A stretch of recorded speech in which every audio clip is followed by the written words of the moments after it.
Oui, c'est bon à mon niveau. Ok, super. À mon Permettez, niveau. je prie donc pendant quelques secondes. Seigneur, nous te rendons grâce, toi qui es le maître du temps et des circonstances. Nous te prions pour ces instants. Nous prions que ta gloire soit au milieu de nous.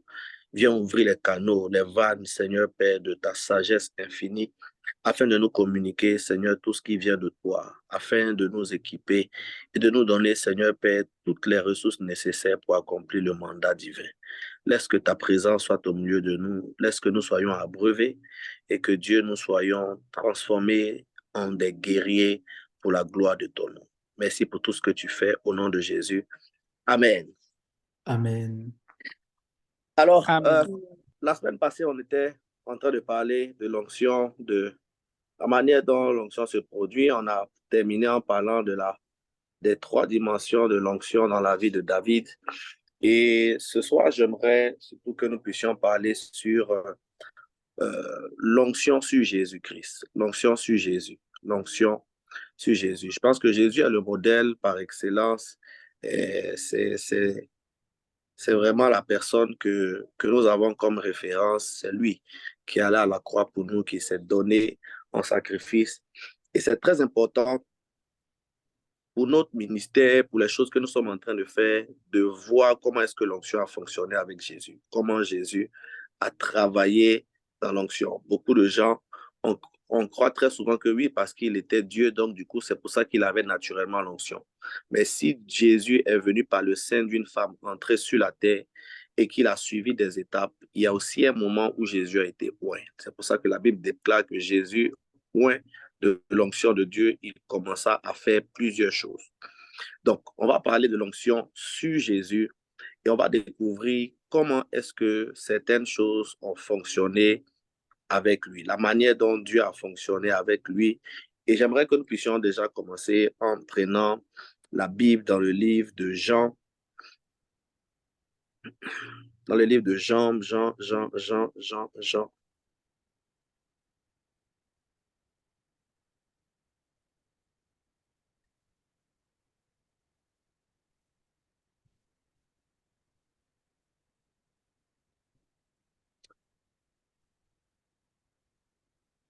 dans le livre de Jean,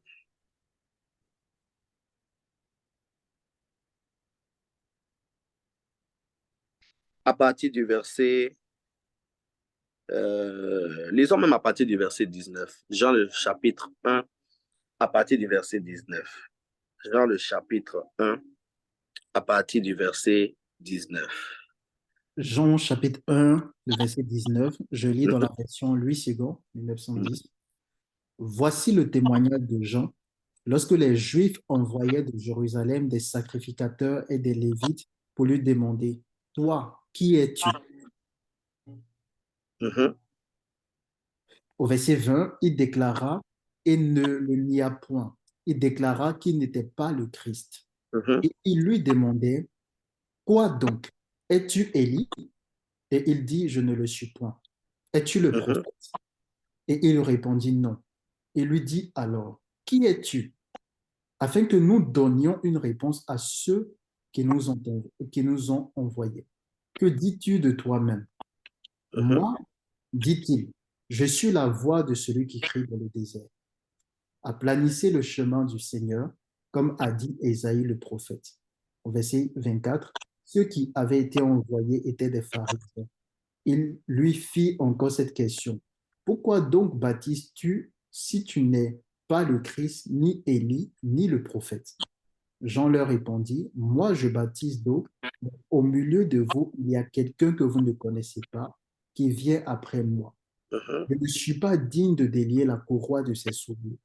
Ces choses se passaient à Béthanie, au-delà du Jourdain, où Jean baptisait. Au On verset continue. 29. Oui.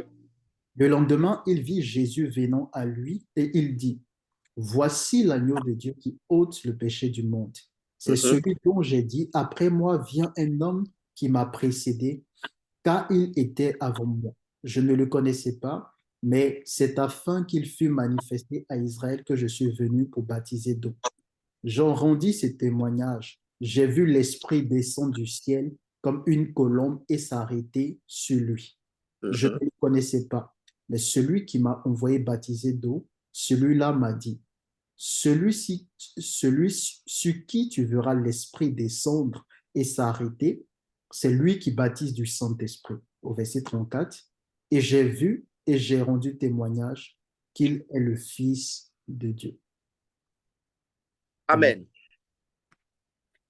Le texte que nous sommes en train de lire nous explique et nous parle surtout de la manière dont l'on reçoit l'onction du Saint-Esprit.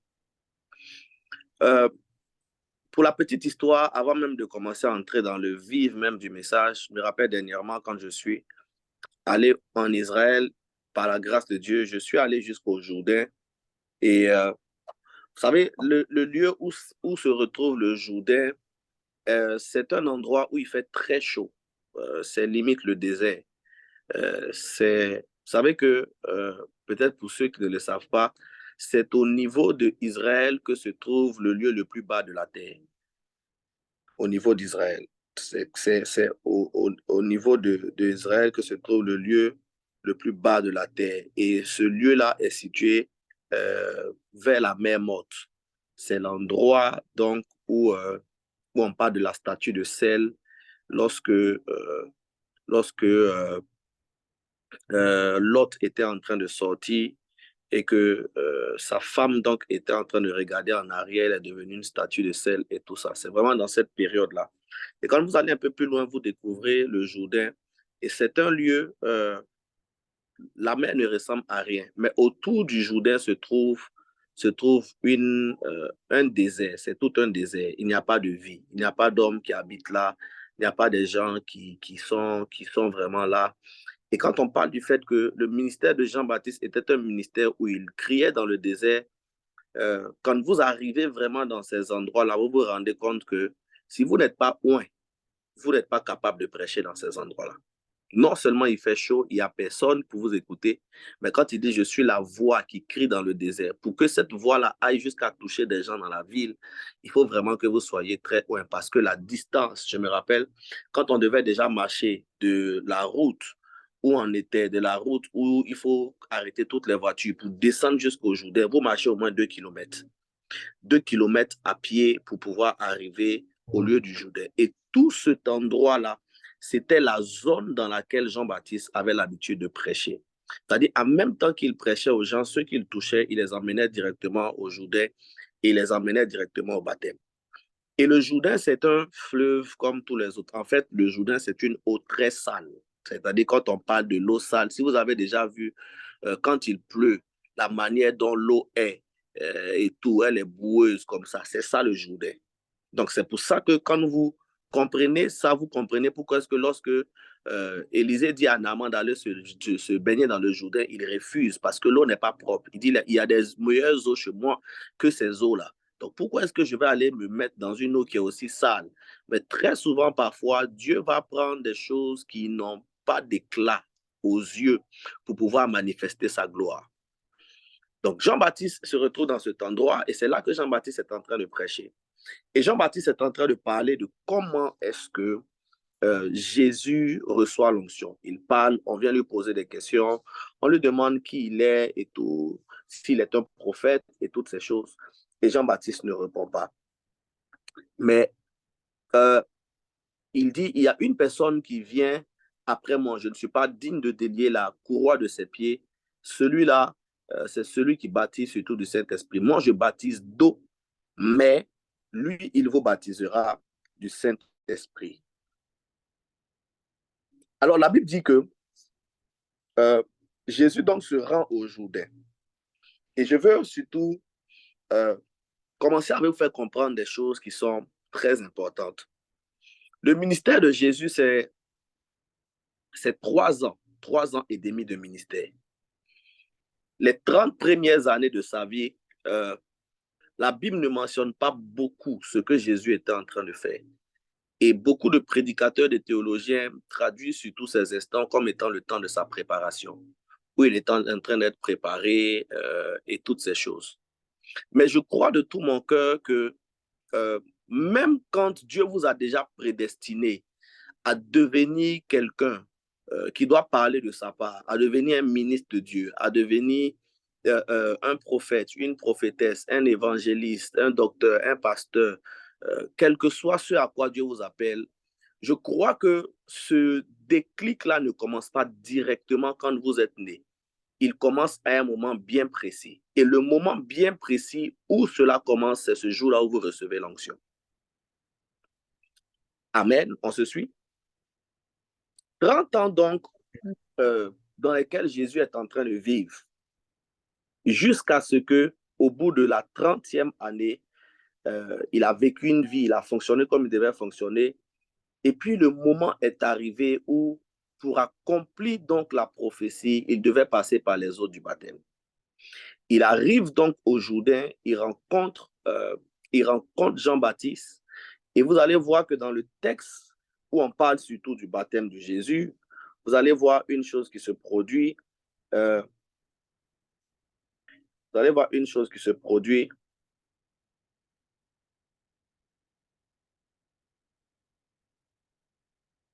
avec le baptême de Jésus. Une chose qui se produit avec le baptême de Jésus. Quelqu'un peut me trouver surtout rapidement la référence. Et puis on va lire. Je vais vous emmener à voir quelque chose de très, très, très, très, très important.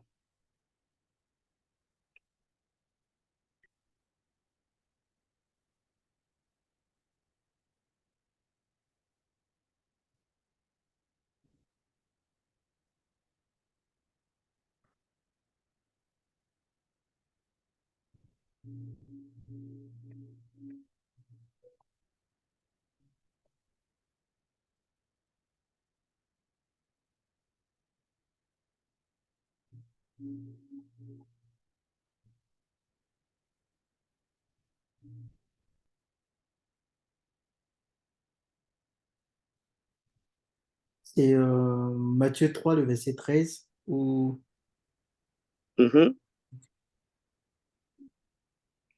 Matthieu 3, verset.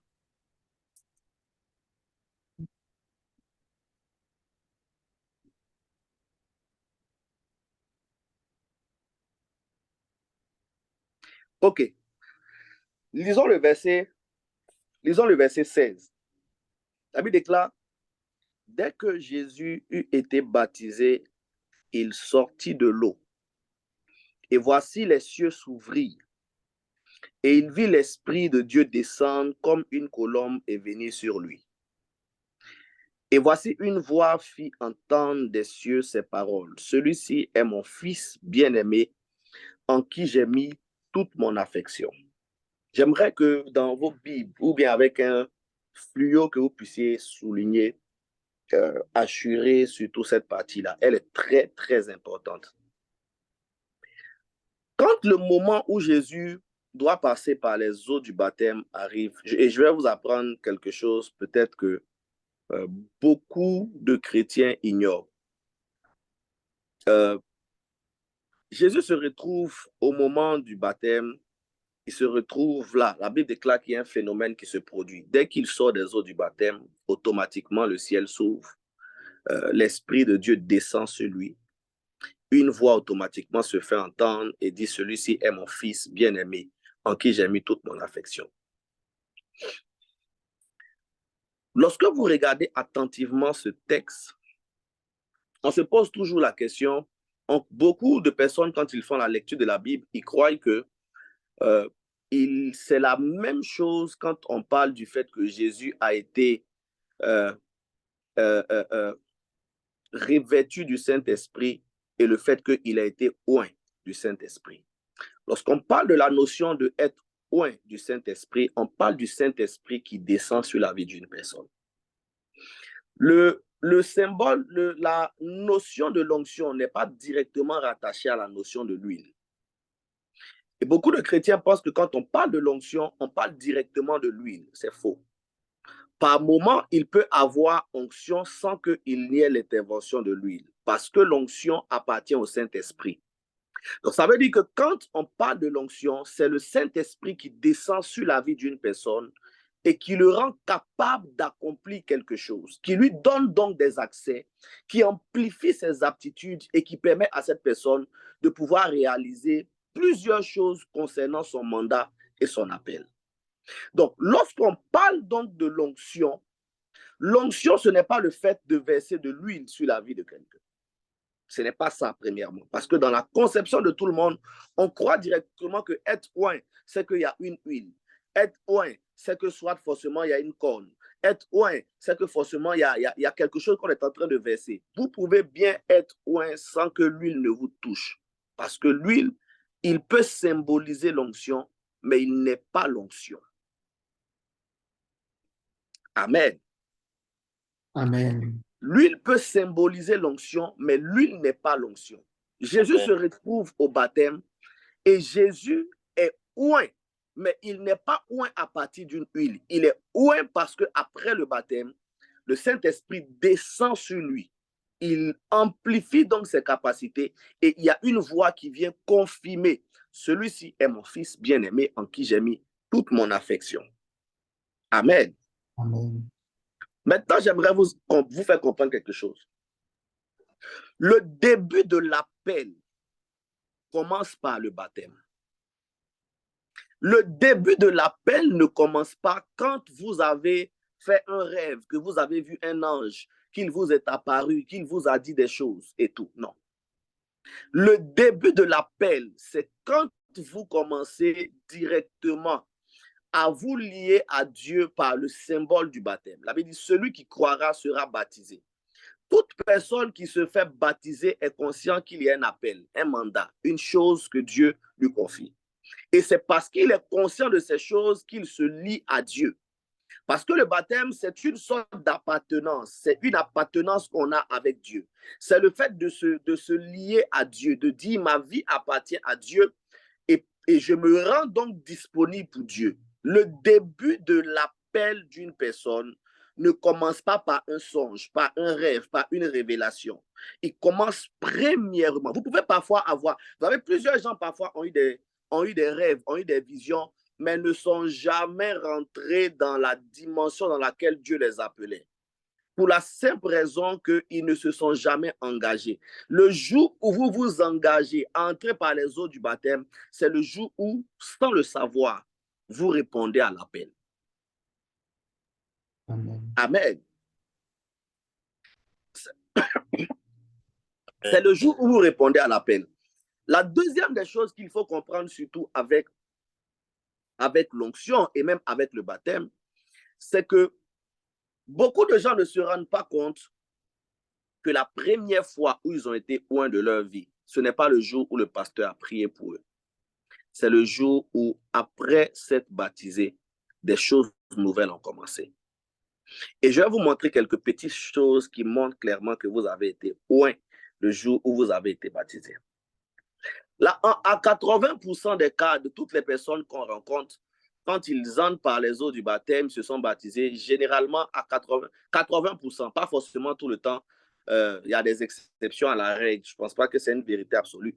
Mais beaucoup de gens, parfois, quand ils sortent des eaux du baptême, les temps qui arrivent par la suite de leur vie, ils sentent surtout beaucoup de combats,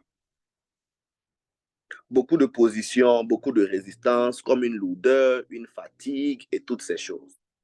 Parce que le baptême n'est pas seulement un témoignage. Le baptême, c'est aussi une cérémonie dans laquelle Dieu vous oint pour que vous commenciez à devenir un témoin.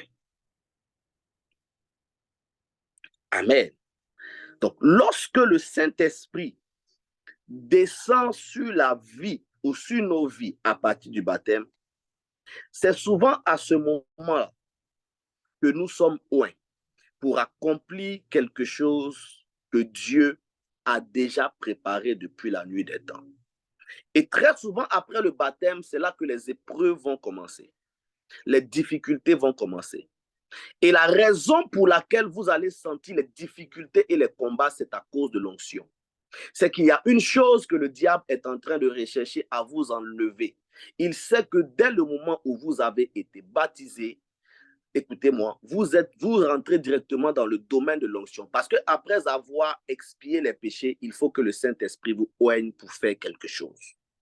C'est pour cela que quand vous regardez le baptême de Jésus, vous allez le comprendre. Je vais vous expliquer ça très bien. Jésus est oint. Dès le moment où il est oint, Jésus nous montre clairement le mode de vie, le mode opératoire par rapport à comment est-ce que l'onction travaille dans notre vie. La première des choses, c'est qu'il passe d'abord par une confession publique. Tout le monde sait que Jésus a décidé de passer par les eaux du baptême. Et dès le moment où il passe par les eaux du baptême, le ciel témoigne. Quand le ciel témoigne, c'est l'onction. Le ciel vous témoigne en vous donnant l'onction.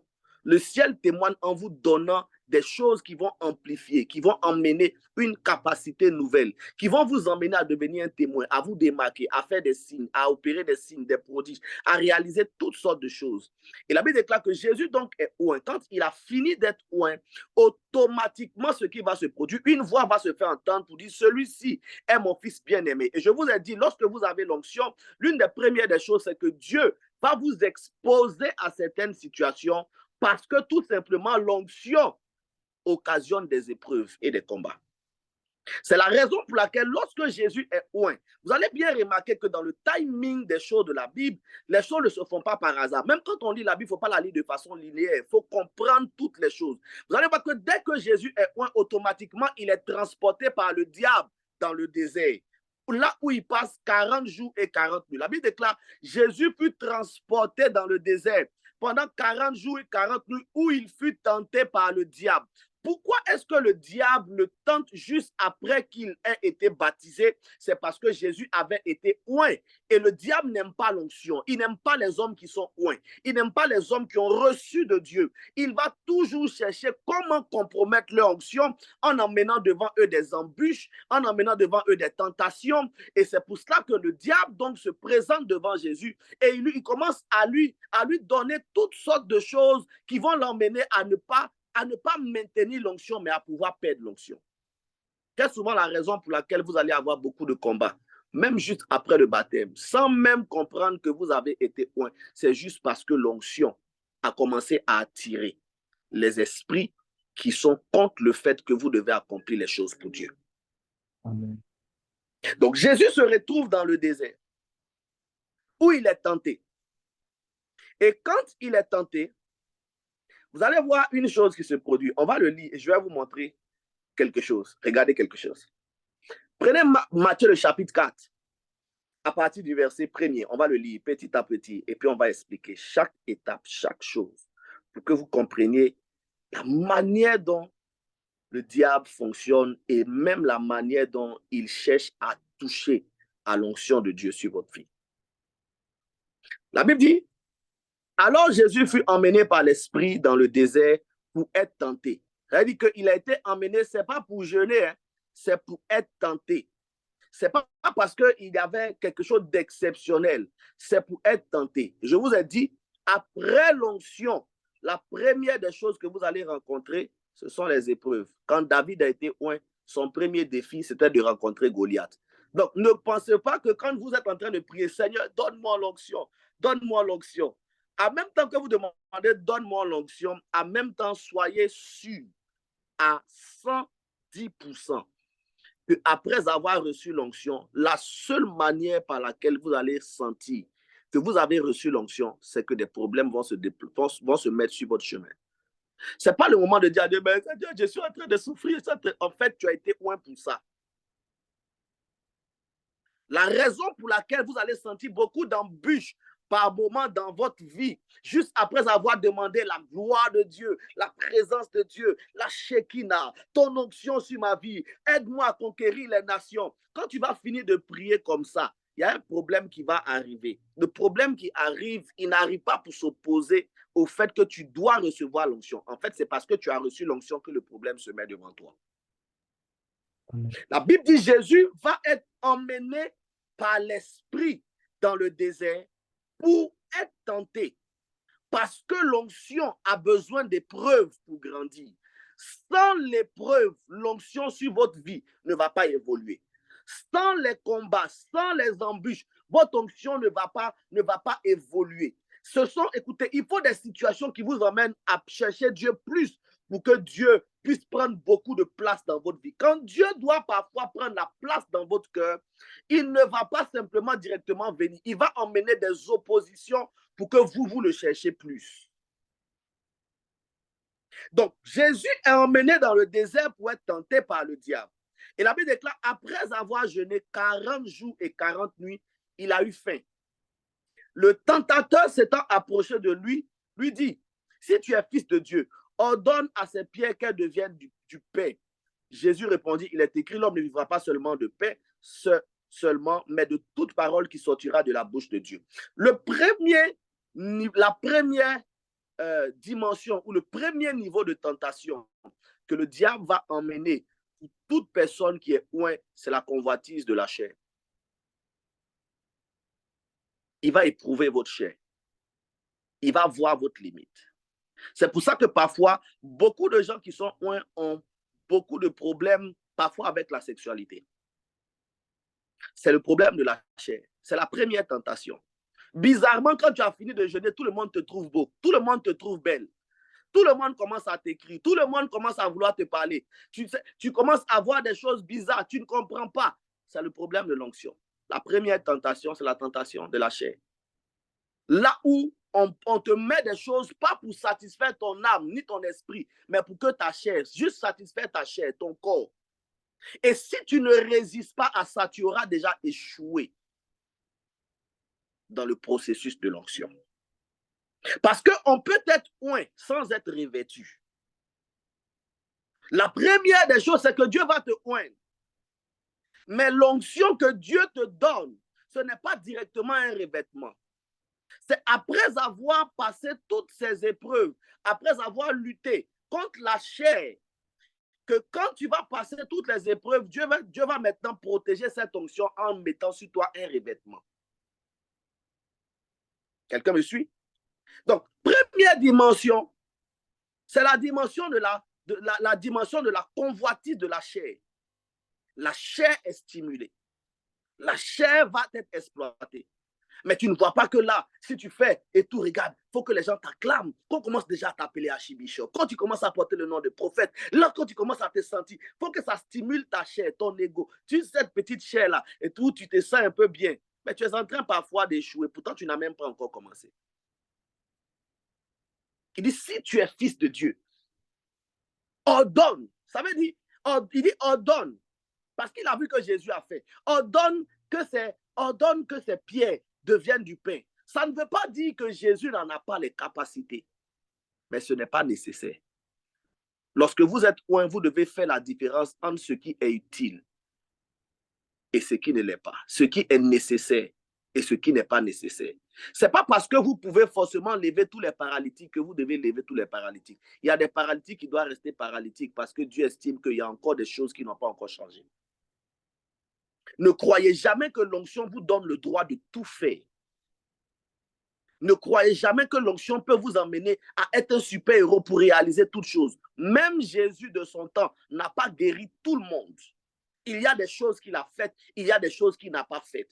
Parce que l'onction doit être accompagnée d'une certaine maturité pour faire les choses. Il se trouve dans une situation où il a faim. Est-ce que Jésus ne peut pas changer les pierres en pain? Si, il peut le changer en pain. Il a la capacité, il a le pouvoir. Mais il dit, l'homme ne vivra pas seulement de pain, mais de toute parole qui sortira de la bouche de Dieu. Il sait reconnaître ce qui est utile, ce qui est important et ce qui ne l'est pas. Yes. La dimension de la convoitise de la chair peut perdre beaucoup de personnes dans le processus de la quête de l'onction.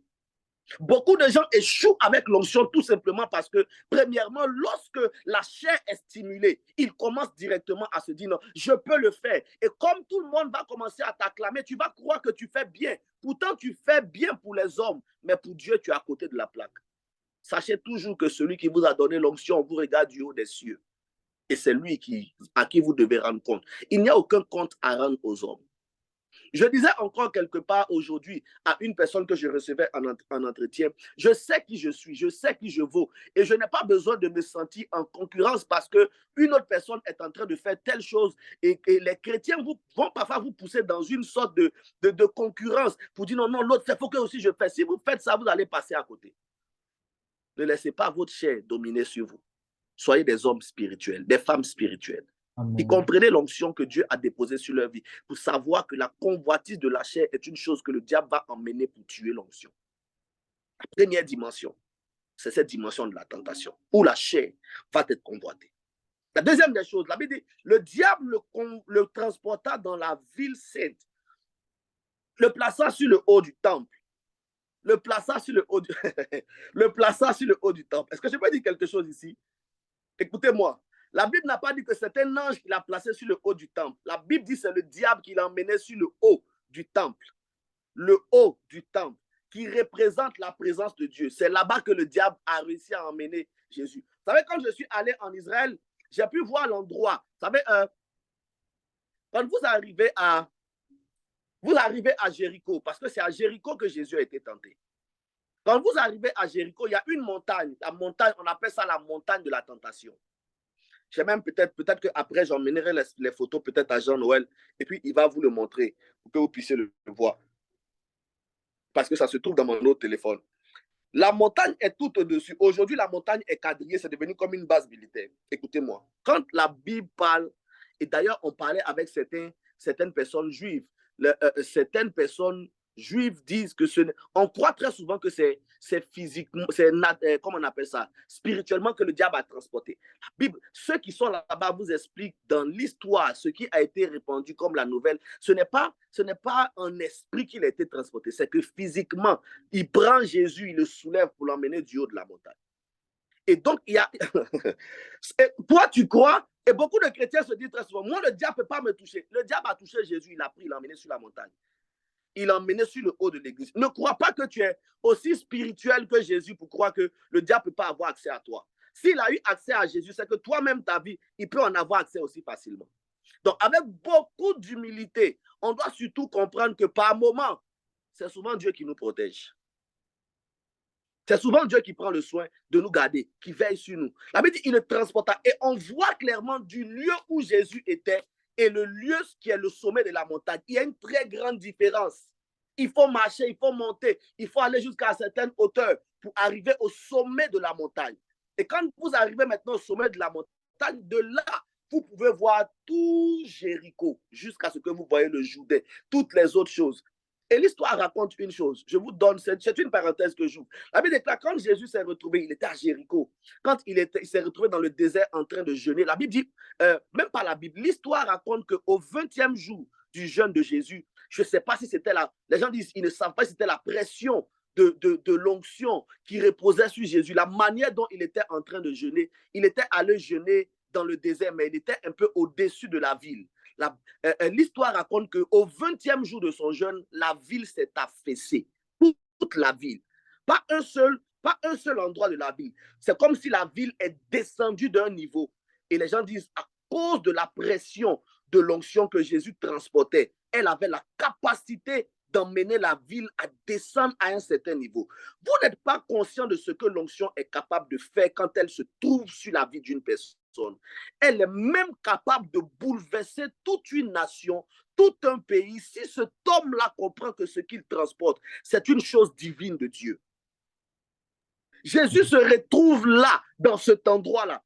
Et ce qui était très extraordinaire, même quand les gens vous racontent l'histoire de Jésus, il n'y avait pas de GPS à cet endroit. Il n'y avait pas de Google Maps à ce moment-là. Mais la Bible dit, il était conduit par l'Esprit. Il marchait jusqu'à ce qu'il arrive dans une ville sans GPS, sans tout. À cause du fait que lorsque l'onction se pose sur toi, elle te conduit jusqu'à là où tu dois aller, sans pour autant te perdre et t'égarer.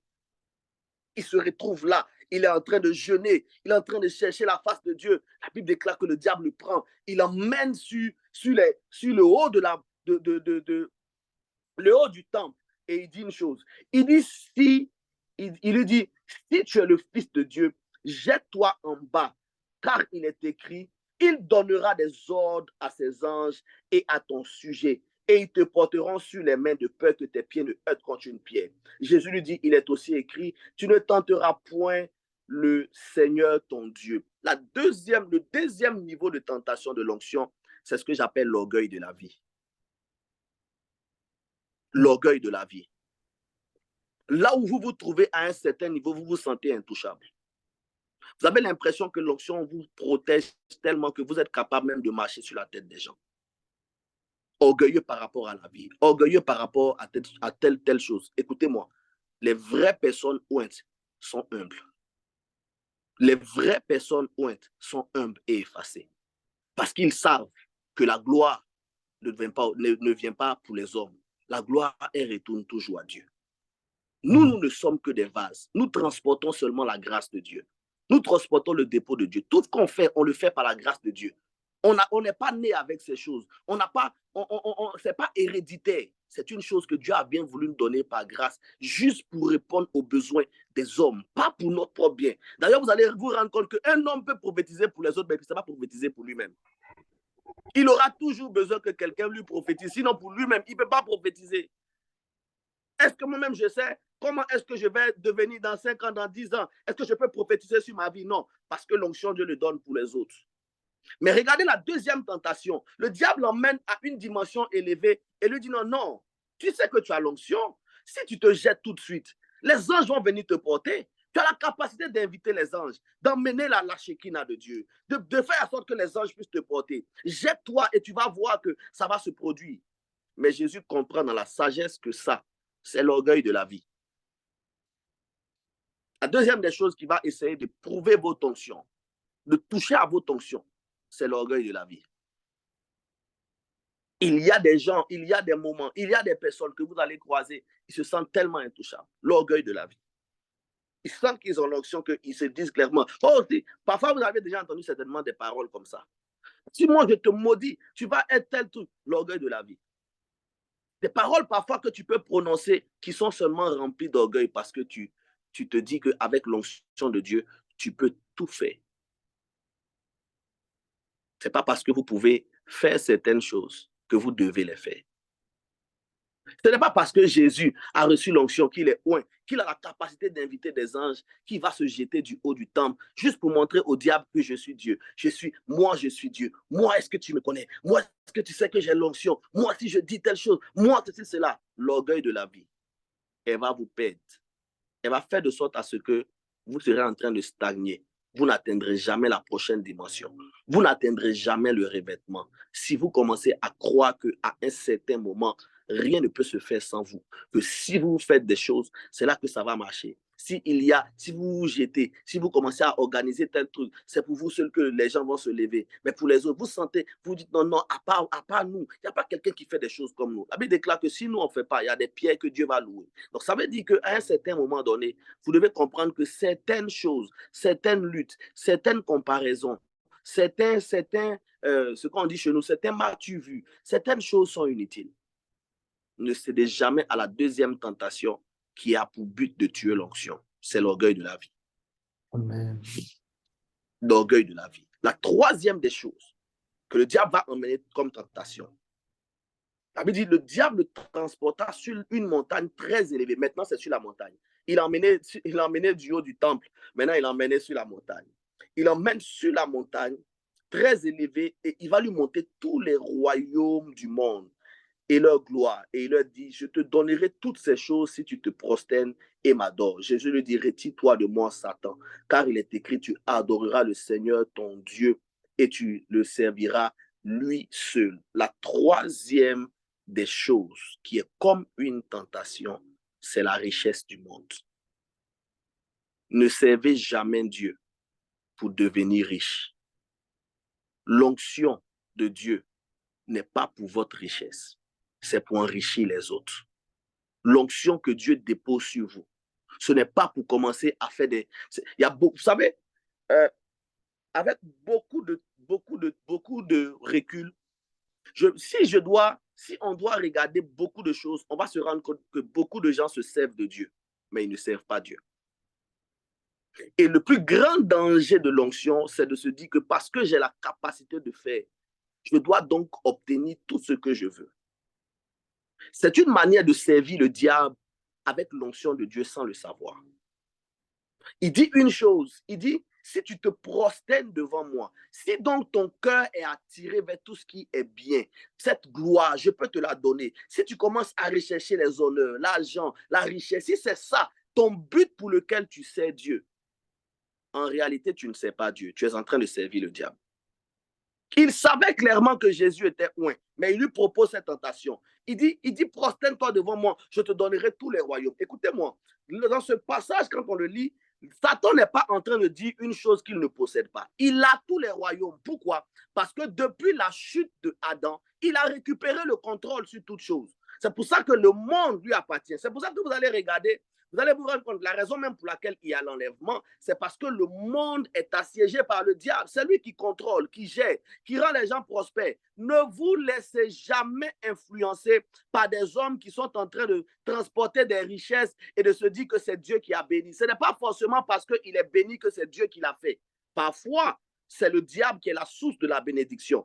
Ne croyez jamais, premièrement, dans un premier temps, qu'on sert Dieu pour devenir riche. C'est un mauvais motif. C'est un mauvais motif. L'onction n'a pas pour but de vous enrichir. Le premier but de l'onction, c'est qu'il soit une source d'enrichissement pour les autres, pour bénir les autres, pour faire du bien aux autres, pour permettre à ce que les autres puissent évoluer, pour leur permettre d'entrer dans leur destinée, de découvrir qui est Dieu, de savoir les choses qu'ils doivent faire. C'est pour ça que l'onction a été donnée. Le diable le savait très bien. Il y a 3 choses auxquelles vous devez résister lorsque vous avez l'onction. L'orgueil de la vie, la gloire du monde et sa richesse. Et la 3e des choses, c'était quoi que j'avais dit? La richesse du monde. La richesse du monde. La première? La première, c'est la tentation de la chair. La tentation de la chair. La 2e? L'orgueil de la vie. L'orgueil de la vie. La 3e? La richesse du monde. Ou la richesse du monde. Ce sont ces 3 piliers sur lesquels le diable va toujours chercher à attaquer les hommes, surtout ceux qui transportent l'onction. Par moment, vous allez vous rendre compte que parfois, si une personne a la force de résister à l'argent, parfois il aura des problèmes où il est en train de pouvoir se battre encore avec certains liens. Vous devez comprendre que parfois, l'onction que vous transportez vont vous attirer ces 3 dimensions de combat. Le diable n'a pas d'autre manière de fonctionner. Il utilise les mêmes méthodes pour toujours, dans tous les temps. Depuis la nuit des temps, c'est la même chose. La manière dont il a eu Ève, c'est par la convoitise de la chair. Quand elle a commencé à regarder, la Bible dit, elle vit que l'arbre était bon à manger. Il y a beaucoup d'arbres dans le jardin. Bizarrement, ce arbre-là, c'est là que tu as commencé à te rendre compte que ça peut vraiment aller avec mon corps. Ça va vraiment me faire du bien. La convoitise de la chair, ce n'était pas utile. Elle pouvait faire autre chose. Elle pouvait résister, mais elle a laissé sa chair commencer à la guider. Lorsque vous commencez à laisser votre chair commencer à vous guider, vous êtes quasiment sûr de ne pas aller très loin avec Dieu. La Bible déclare, lorsque Jésus a fini ces 3 choses et qu'il a demandé au diable de se retirer de lui, la Bible déclare qu'après cela, voici des anges viennent auprès de Jésus et le servaient. Ils ne sont pas venus au moment où il était en train d'être tenté. Ils ont attendu de voir comment est-ce qu'il défend l'onction. Dieu sera toujours à côté en train de voir comment est-ce que vous défendez l'onction. Dieu ne va pas directement vous donner l'onction pour directement faire des choses extraordinaires. Il va vous donner une petite mesure pour voir comment est-ce qu'avec cette petite mesure, vous arrivez à résister aux épreuves, à résister au combat, à résister aux embûches. Si déjà un peu que tu commences à marcher sur tout le monde, à insulter tout le monde, à dire que personne n'est ton égal, tu es le plus... Là, c'est là maintenant que vous entendez tous les titres, les très très révérends, les bishops, il vient de servir Dieu, ça fait seulement 6 mois, mais lui il est déjà bishop. À peine déjà, il vient de commencer déjà qu'on l'appelle le très très révérend, l'homme qui crache le feu, et celui qui parle, les démons obéissent, des trucs comme ça inutiles qui vont vous emmener dans une gloire qui va vous faire perdre votre mandat. C'est pour ça, je dis toujours à mes enfants spirituels, n'aimez jamais qu'on vous flatte. Généralement, parfois, quand les gens vous flattent, ils sont en train de creuser votre tombe. Les mêmes qui vous flattent aujourd'hui, c'est les mêmes qui vont vous combattre demain. Les mêmes qui sont en train de vous élever aujourd'hui, c'est les mêmes qui vont vous critiquer demain. soyez sûr d'une chose. Quand vous faites les choses, faites-le dans le plan de Dieu. Soyez sûr que Dieu est d'accord. Le reste n'est pas important. Qu'on vous acclame, qu'on ne vous acclame pas. Qu'on cite votre nom, qu'on ne vous cite pas votre nom. Que vous soyez connu ou que vous ne soyez pas connu. Dès le moment où le ciel vous reconnaît, c'est la chose la plus importante. Ne cherchez pas à avoir plus, ne cherchez pas à faire plus, ne cherchez pas à ressembler à tout le monde, ne cherchez pas à dire non parce que l'autre a fait, il faut que moi aussi je fasse. Ne cherchez pas à avoir cette envie démesurée de vouloir être vu des hommes. C'est Dieu qui appelle, c'est Dieu qui ouvre les portes, c'est Dieu qui fait toutes choses en son temps, c'est Dieu qui réalise les choses. Tout le monde était en train de se presser devant Jésus. Bartimée, Nicodème, comment il s'appelle encore? Lui qui était sur le sycomore là. Zachée. Zachée qui était sur le sycomore a vu que s'il se retrouve dans la foule, il ne sera pas en train de voir Jésus. Il est allé se mettre sur un arbre. Personne ne s'était mis sur un arbre. Par moment, lorsque vous faites les choses différemment, c'est là que vous vous démarquez. Si vous voulez ressembler à tout le monde, il y a des choses que vous n'accomplirez jamais. Il y a des choses que vous ne réaliserez jamais. C'est pour ça que j'ai commencé par dire, depuis le premier jour, vous devez apprendre à comprendre comment l'onction de Dieu travaille avec vous. Si elle vous permet de gagner 10 personnes, gloire à Dieu. Si elle vous permet d'en gagner 100, gloire à Dieu. Si elle vous permet d'en gagner 1000, gloire à Dieu. Mais ne vous lancez pas dans une quête, dans une guerre, dans un truc de comparaison qui va même dénaturer l'onction de Dieu sur votre vie. Soyez toujours sûr que les 3 dimensions de tentation seront toujours autour de vous. Tant que le diable sait qu'il peut essayer pour vous détruire, il ne s'arrêtera pas. Il cherchera le moyen de vous détruire, de vous arrêter et de faire en sorte que vous ne puissiez pas aller de l'avant. Dans d'autres versions de la Bible, sinon dans d'autres livres de la Bible déclare que Jésus, après avoir été tenté, il fut revêtu du Saint-Esprit et sa renommée s'est accrue. Pourquoi? Parce que lorsque vous passez le test de l'onction, le revêtement arrive. C'est là où par moment, Dieu lui-même va se charger de témoigner pour vous. Vous n'avez pas à faire beaucoup d'efforts. L'onction seule a la capacité d'emmener ce que j'appelle des transporteurs spirituels pour parler pour vous, pour pouvoir vous emmener dans des endroits où vous n'y êtes jamais allé, pour pouvoir vous présenter même là où il faut. Amen. Pierre va dire une chose. Pierre va rendre témoignage que Jésus a été oint du Saint-Esprit et de force. Et partout où Jésus allait, à cause du fait qu'il avait l'onction, la Bible déclare qu'il guérissait toutes les personnes qui étaient sous l'emprise du malin. Donc, même Jésus, pour pouvoir exercer, vous allez voir qu'il a commencé son ministère par l'onction. Et c'est à partir donc de l'onction qu'il a commencé donc à aller dans les différents endroits et à avoir un règne, à avoir une autorité, à avoir une puissance. Il ne faisait pas les miracles parce qu'il s'appelait Jésus. D'ailleurs, vous allez vous rendre compte que c'est à partir de cet instant que le mot Christ a été ajouté à sa vie. Le oint. Quand on parlait de lui, on parlait maintenant de Jésus-Christ. En fait, de Jésus le oint, celui qui a été oint. Pourquoi? Parce que le jour où il est descendu dans les eaux du baptême, il a reçu l'onction de Dieu. Et cette onction-là l'a emmené maintenant à faire des choses extraordinaires. Amen. Amen. Amen. Maintenant, regardez ce que Jésus dit. Lui-même, il dit, l'Esprit de Dieu est sur moi, car il m'a oint pour annoncer la bonne nouvelle. C'est pas ça? Si. Pour proclamer aux captifs. Luc, je crois que c'est Luc, le chapitre 4, le verset 18, si je ne me trompe pas. C'est ça. L'Esprit du Seigneur est sur moi parce qu'il m'a oint pour annoncer une bonne nouvelle aux pauvres. Il m'a envoyé pour guérir ceux qui ont le cœur brisé, pour proclamer aux captifs la délivrance et aux aveugles le recouvrement de la vue, pour renvoyer libres les opprimés, pour publier une année de grâce du Seigneur. Lorsque vous êtes oint, mon père spirituel a l'habitude de dire, une personne ointe qui ne peut pas opérer dans la délivrance, lui, il doute. Parce que la première des choses que l'onction va faire, c'est que dans l'annonciation de la bonne nouvelle, elle va te permettre de libérer les pauvres, de libérer les captifs. C'est la délivrance. Donc, si Jésus, et il le dit clairement, c'est Jésus qui le dit, si Jésus n'était pas oint, la bonne nouvelle ne peut pas être annoncée. Vous ne pouvez pas dépeupler le monde des ténèbres, aller gagner des dominations si vous ne commencez pas par chercher l'onction. Parce que l'onction est comme un amplificateur de message. C'est l'onction qui va emmener le cœur à être ouvert.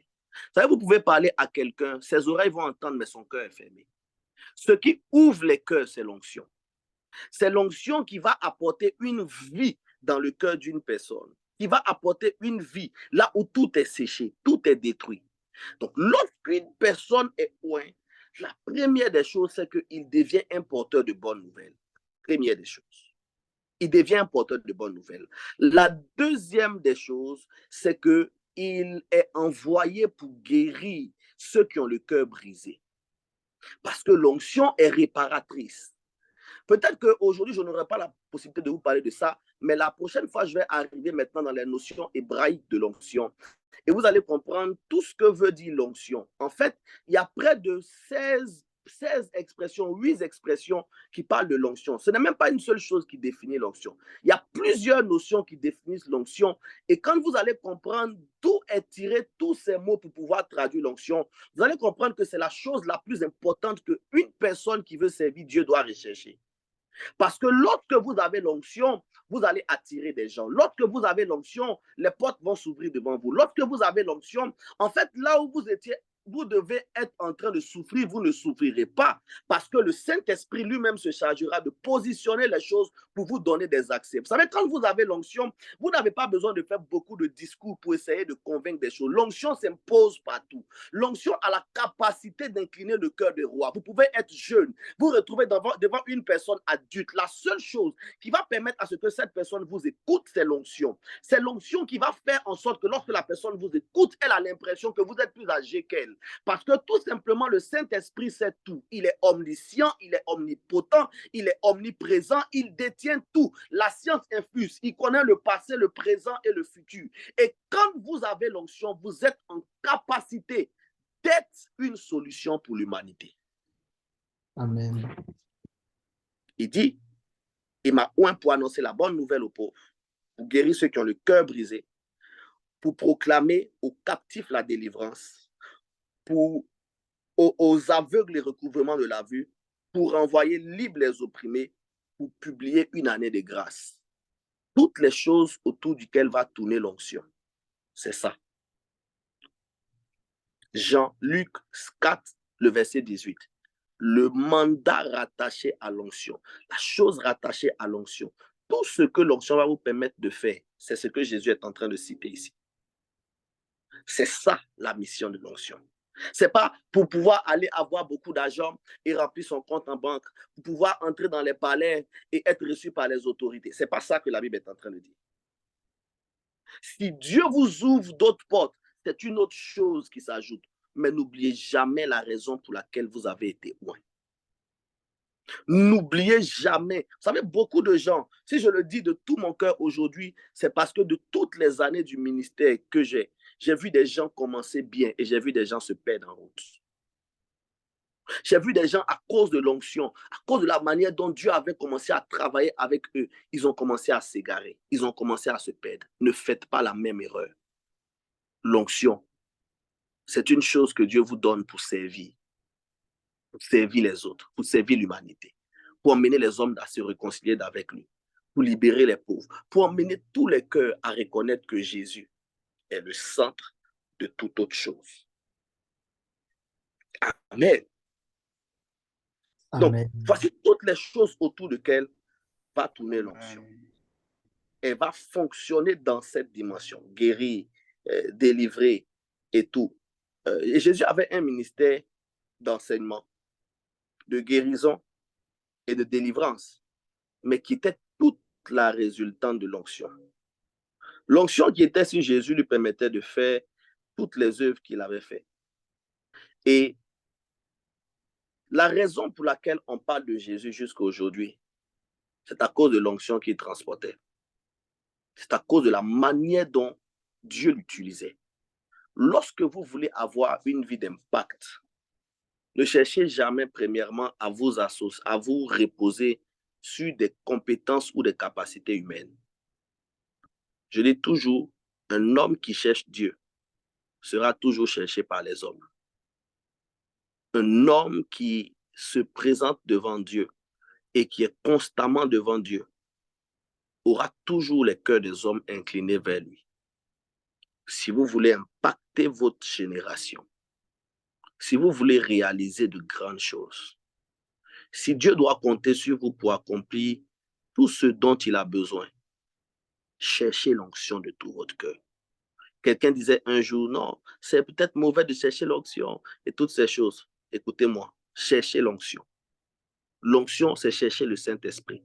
Chercher à avoir une communion avec le Saint-Esprit. Chercher à être ami avec le Saint-Esprit. Vous savez, quand vous êtes intime avec le Saint-Esprit, il y a des choses que les gens vont considérer dans votre vie comme étant « Oh, mais c'est trop, c'est bizarre, c'est extraordinaire, la manière dont Dieu vous utilise. » Mais en fait, c'est une conséquence normale d'une bonne relation.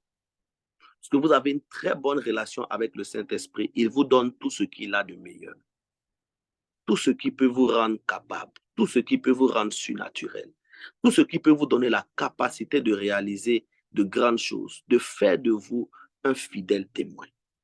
Mais l'onction, vous le recevez le jour où vous entrez dans les eaux du baptême. Amen. Que Dieu nous bénisse. Je vais m'arrêter là pour ce soir, pour ne pas être trop long. Je pense que j'ai un peu... Non, je crois que j'ai respecté mon temps.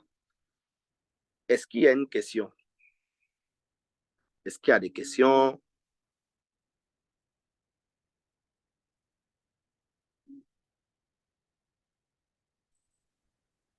Moi, j'ai pas de questions.